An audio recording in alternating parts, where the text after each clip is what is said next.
Hey guys, it's Bree. Welcome back to my channel. Today I'm doing another book video. I'm so excited for it. It's more of a chill vibe today. That's what I'm feeling, so we're doing it. Just a February and March wrap up, and I have about 7 books for you guys. Technically only going through 6. You'll see why. Let's just get right on into it. Okay, so the first book / books are The Six of Crows duology. It's by Leigh Bardugo. Love. And I have not been so smitten with a book. I'm gonna start with Six of Crows here. I haven't been so smitten with a book in so long. It truly just got me right back into it because I feel like when you've been reading for a while, there's just always that one book where you're like, nothing's gonna top this, and then you're kind of in a reading funk.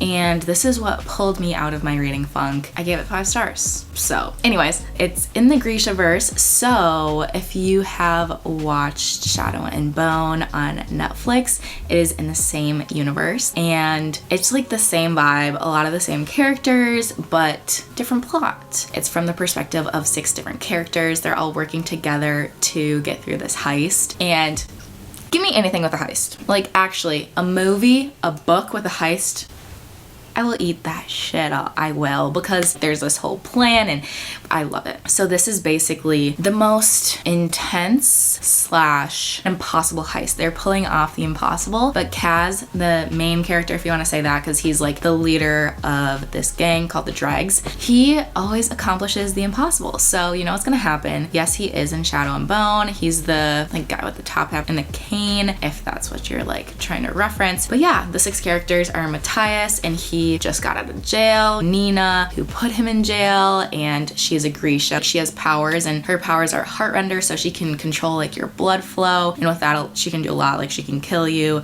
she can make you like happier, calm you. And then there's Jesper, who's the sharpshooter, so he's got 2 guns, and those are his baby dolls. There is Inej. She's Kaz's right-hand person. Like she finds out all the information. Then there's Wylan, who's kind of like their insurance, important to the heist. That's why he's around. He like blows things up. It's fun. I don't know. It's just like such a fun book. I do want to read it again at some point and pay more attention. Something that Leigh just does so well is that she really connects you to each character. Since there's 6 of them, they have to be really developed, right? If you want to connect with any of them, you just get out of this duology and you're like obsessed with them. You're obsessed with their stories. She always just does the unexpected with the plot. So love that as well. It's a little fantasy, intense kind of vibe, and little sprinkles of romance. And then the second book is kind of like what comes after the heist. They have to like face the repercussions, blah blah blah. I'm not going to tell you much about that, but I was so excited to read the second one after finishing the first because a lot happened. Right after I read The Crooked Kingdom / Six Crows duology, I went right into another 5-star read, and sometimes you need a breather, but like this was good. Love in Other Words by Christina Lauren. I didn't know that Christina Lauren was 2 people. They are unstoppable. It was a very developed love story. It's going back in time. Macy, the main character, is engaged to another man. She is in her residency at a hospital for pediatrics, and she runs into the first and only love of her life, and you know, brings things up because she realizes maybe this other guy isn't the one for me. She just wants stability at that time, right? So what happens is as like they meet, you start to learn what happened all those years ago with them as a kid. After her mom died when she was really young, her dad bought a second home in like a small town. That's what her mom wanted for them, was a place for her to escape. This house had a beautiful walk-in closet. When they tour the house, there's this boy sitting in the closet reading. They buy the house and they just grow like into love as they grow older. Of course, something happens in the past that ripped them apart. You don't really know whose fault it is. Yeah, you just gotta see if they end up together. It's just such a beautiful story, coming of age, just gorgeous. Ba-da-da-da-da.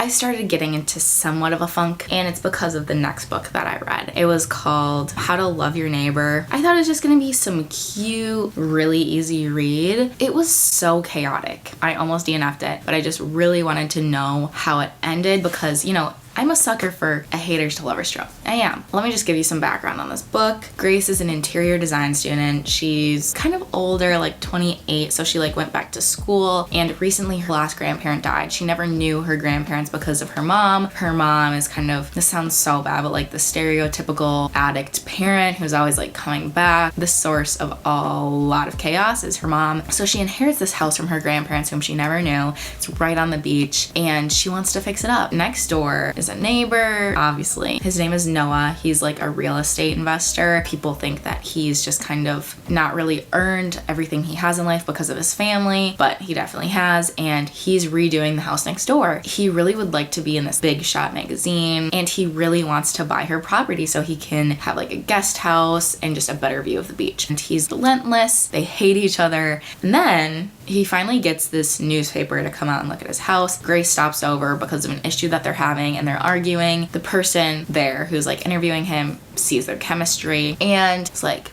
I'm only gonna do this story with you if she's involved. Mind you, 2/3 into the book when this happens, and I'm like, why are you adding this interior design element, this whole like contest thing? And so now they've actually fallen in love. It was just so chaotic, and I just got so frustrated with this book. The ending was beautiful and really made up for the annoyance I felt throughout the book. It was just too long. I gave it 3 stars.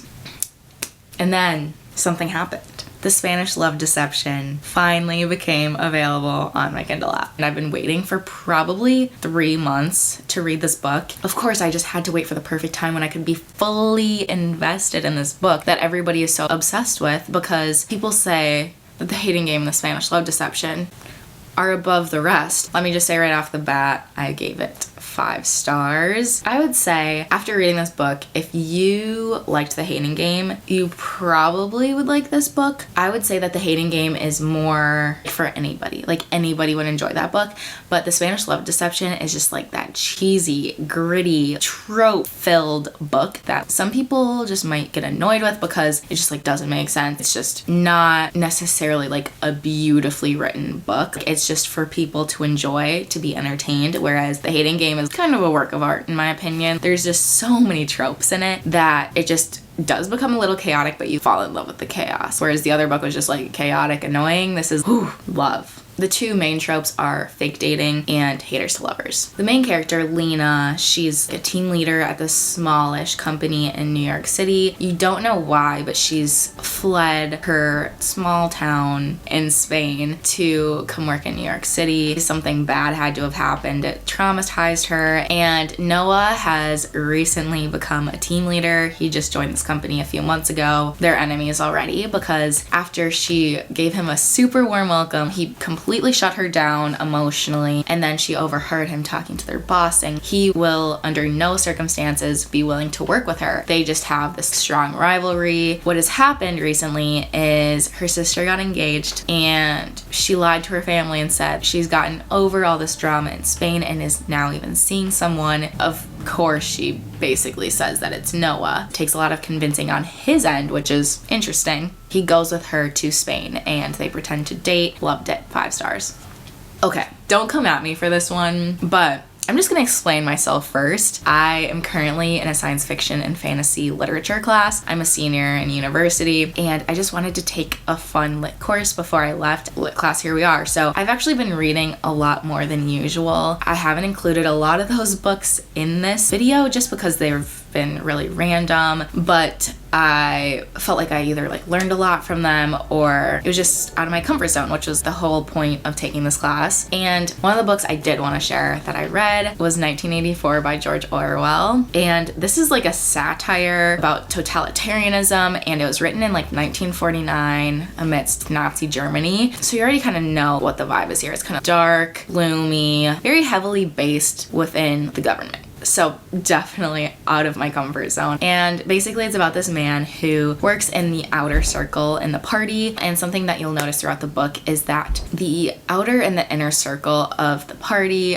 are just under heavy surveillance. They have these things, basically TVs, and the party can like watch you. And so the leader of this party is named Big Brother. It's basically like an icon, a face, but really there is no one named Big Brother. It's just like the face of the party. Winston works in the outer circle, as I said before, and his job is to basically rewrite history, which is just something that the author is trying to tell us. Pieces of paper will come to him in his cubicle, and he has to go into past papers and statements and basically rewrite what the party has said about certain things, predicted, because the party is always right and they can never be told otherwise. And over time, he's starting to rethink everything that he's thought about the party. He's just not enthusiastic about it. It's just like this huge political statement, and it's really interesting, and I know a lot of people have to read it for classes. It's just not something I would have read. The last book I want to talk about is The Love Hypothesis by Hazelwood. This was just another fun read. I gave it 5 stars. In this video, there's been a lot of 5 stars, but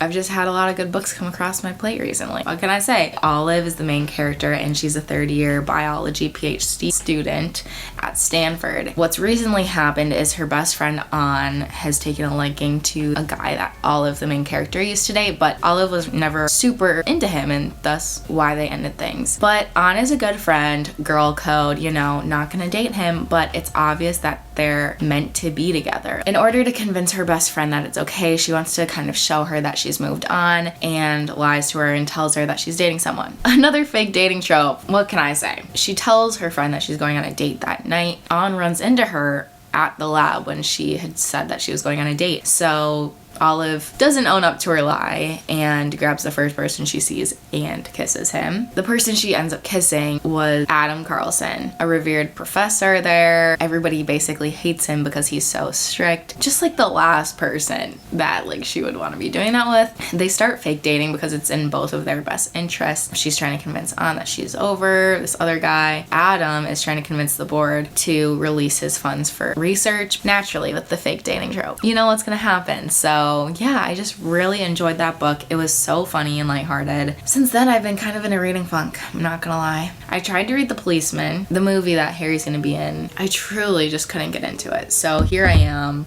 just not really reading anything because I just don't find anything to be good right now. So if you have any suggestions, let me know. I hope you guys really enjoyed this book video because I love making them. And yeah, let me know if you have any suggestions. Like, comment, subscribe, and I'll see you in the next one.